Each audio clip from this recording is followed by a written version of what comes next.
A couple was tragically captured by an alien monster. The woman desperately looked at her husband beside her, powerless to stop the monster from conducting some sort of experiment on her. As the monster placed an experimental apparatus on her chest, a laser suddenly descended from the sky, instantly turning her to ash. Jake watched helplessly as it all happened. Then, the monster turned towards Jake, preparing to start on him. It took off its metallic wrist guard and set it aside, picking up a laser knife to make an incision in his abdomen. Jake, in extreme pain, unleashed a primal strength, seized the laser knife, and swung at the monster's face. In the chaos, he accidentally put on the metallic wrist guard and managed to escape while the monster was disoriented. Not long after escaping the alien base, Jake fainted due to his condition. When he woke up, he found himself in a desolate desert with a wound in his abdomen and the metallic wrist guard still on his hand, but with no memory of what had just happened. As he tried to remove the wrist guard, 3 bounty hunters appeared,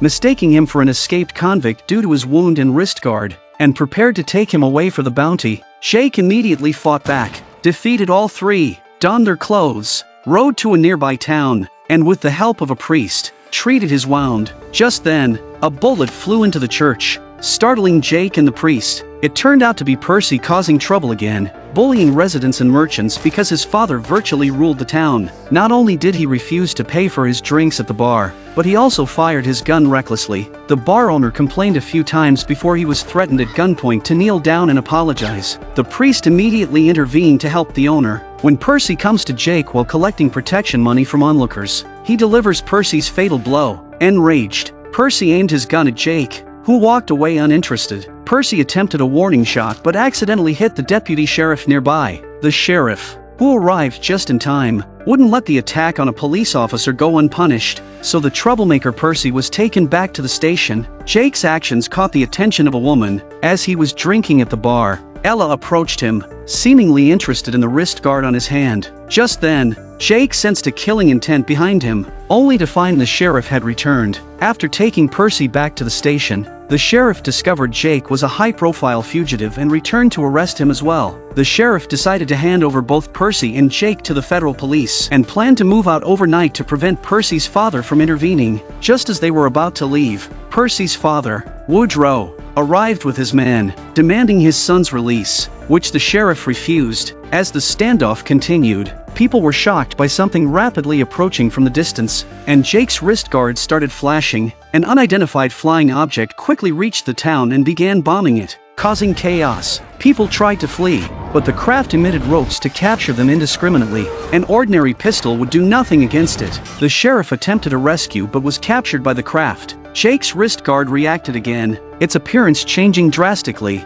Understanding the hologram that appeared, he tried it on the prison wagon, blowing a hole in it with surprising power. By the time Jake escapes, Woodrow takes the opportunity to save his son as well, but within a few steps of running away, his son is captured by the flying machine again. Jake then targeted the craft with the alien weapon, successfully bringing it down.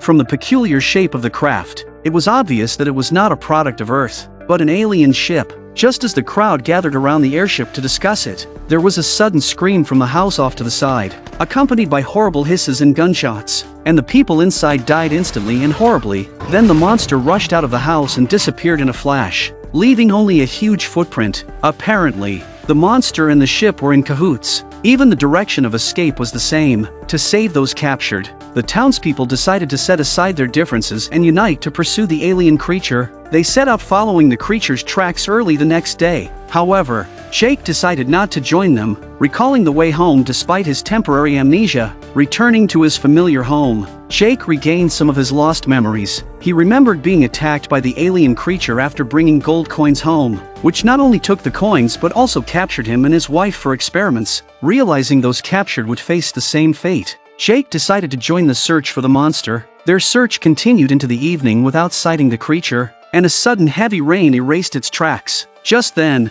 a stranded ship appeared ahead, so it was unanimously decided to go in first to get out of the rain. As Jake tended to his wound, Ella approached him again, hoping he could recall everything to lead them to the alien base. However, Jake's memories were still fragmented. Suddenly, the wrist guard flashed, signaling another alien creature's approach. The dog that Emmett brought was the first to sense the danger and barked incessantly at the front. The dog suddenly sprang away, followed by a miserable wailing. Emmett hid, but the creature found him and prepared to capture him. Fortunately, an old man arrived in time to distract the creature, only to be impaled by it. Jake managed to drive the creature away with his weapon.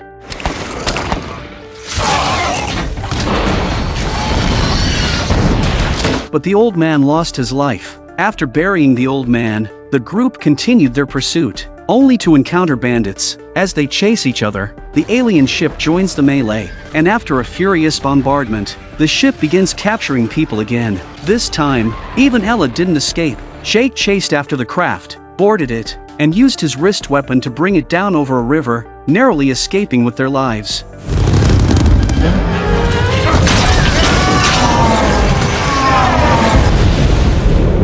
As they clambered onto the shore and took a moment to rest, the monster piloting the spacecraft suddenly emerged from the water and launched Ella hundreds of meters away with a punch. Jake quickly activated his weapon and killed the monster, but Ella, lying on the ground, was already gasping for her last breaths. After Jake reunited with the others while holding her, Ella's injuries were too severe, and she couldn't survive. Before anyone has time to grieve, a group of local Indians suddenly appear, kidnap them back to their tribe, and throw Ella's body into a fire to be cremated. The tribe had also suffered attacks from the alien monsters, and the chief believed Jake and his companions had brought the monsters to them, intending to kill them. Just as they were about to act, a loud explosion erupted from the fire, and Ella, wearing no clothes, walked out of the flames. Jake wrapped her in a blanket, her ability clearly not of this world. Jake had mistakenly thought Ella was allied with the monsters, but she explained that although she was indeed an alien visitor, she was from another galaxy and not allied with the monsters. Her people had also been invaded by these alien monsters, who were scouts. They captured humans to study their weaknesses, and once found, would summon an army to launch a full-scale invasion of Earth. Their goal was to plunder gold, which was of extreme importance to them.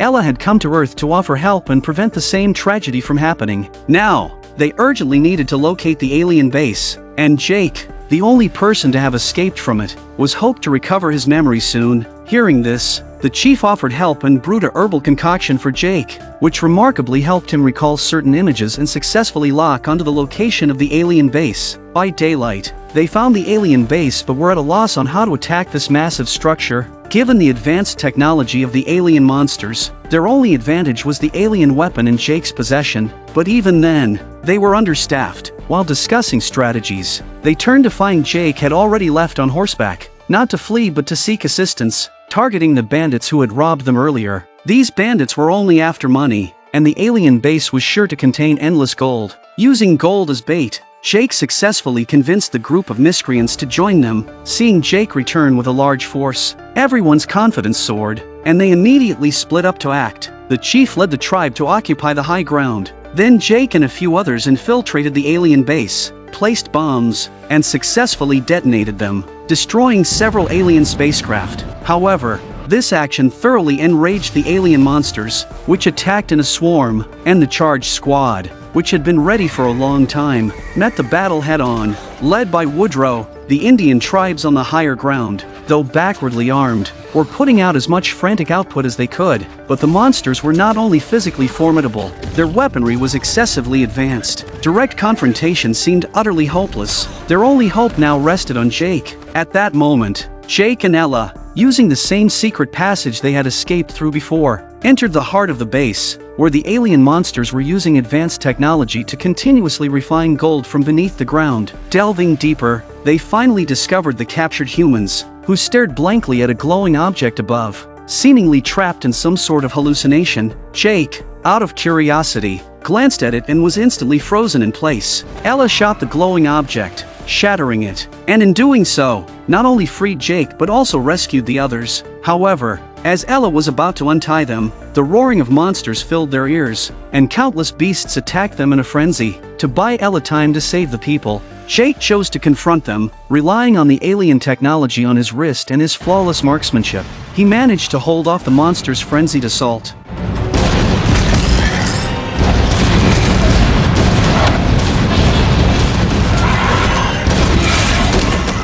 But after rescuing everyone, Ella chose not to leave but to venture deeper into the base because only by destroying it completely could they end this nightmare. As more monsters joined the fight, the humans were nearly overwhelmed. In desperation, some chose to sacrifice themselves along with the monsters. Meanwhile, Emmett, observing the battle from a mountaintop, accidentally attracted the attention of one of the monsters. As the creature climbed up, Emmett quickly hid in a cave but was still discovered. Fortunately, the small entrance temporarily blocked the creature, which then pressed its chest against the entrance, opened its shell, and extended tentacles to capture him. Exposing its vulnerability, Emmett decisively stabbed the creature with a knife, killing it. Meanwhile, Jake and Ella had found the base's internal entrance. Ella decided to infiltrate alone, using the weapon on Jake's wrist to destroy the base completely. Jake didn't realize Ella planned to sacrifice herself along with the base until it was too late. Suddenly, a shell struck, revealing Jake's location to a monster,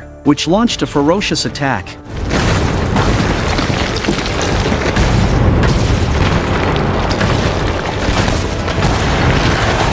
Jake narrowly escaped death, finding himself in the familiar laboratory where he and his wife had been experimented on by the aliens. But as he was absorbed in thought, another monster appeared and pinned him to an operating table. This monster, disfigured by Jake earlier, picked up a laser knife, intending to continue the unfinished experiment. At the critical moment, the monster was shot by Woodrow, who had arrived just in time. With the monster distracted, Jake freed himself and launched a relentless attack, knocking the creature into a gold refining machine. Jake seized the opportunity to fire another shot. The hot golden water instantly poured down, directly drenching the monster's body, and the poor monster was scalded alive like this, unexpectedly. Just then, the whole base suddenly shook. It turns out that this huge building is also a huge alien ship. Perhaps sensing that the situation is not good, the alien monster tries to escape from Earth. Seeing that the place was about to collapse, Jake and Woodrow rushed to escape and finally managed to escape at the last moment. The spacecraft's escape was ominous,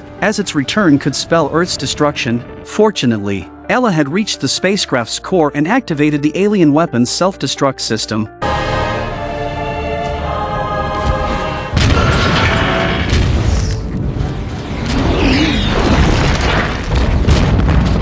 Sacrificing her life to thwart the aliens' insane plan. As gold rained down, Jake couldn't find joy in the treasure, having lost not only his wife but also his newly found alien companion. In the film's finale, the abducted townspeople were finally reunited with their families. The gold made every townsfolk suddenly wealthy, leading to a carefree life. Jake, who preferred solitude, chose to leave the town, continuing his journey alone.